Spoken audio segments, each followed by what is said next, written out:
let's finish off the cast on edge. Oops, and then we are done.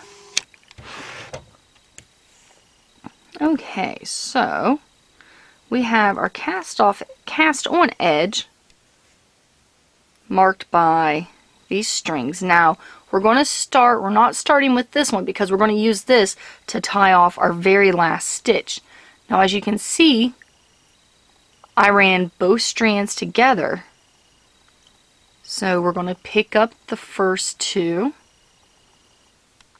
pick up the next two, I'm going to take the back ones over the front.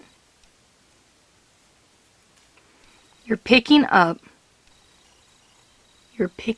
all these stitches that's separated by that yarn. So we're going to pick up this one, back over the front, and then we will pick up this one. As you can see, I'm not a very proficient crocheter.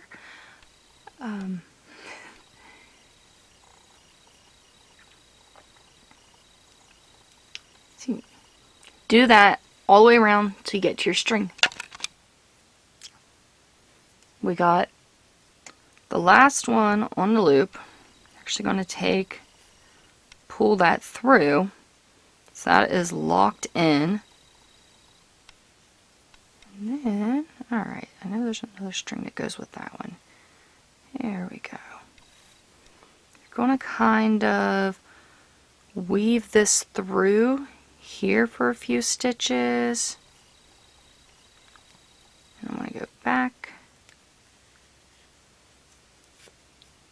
to kind of even out that cast on edge, which, there we go.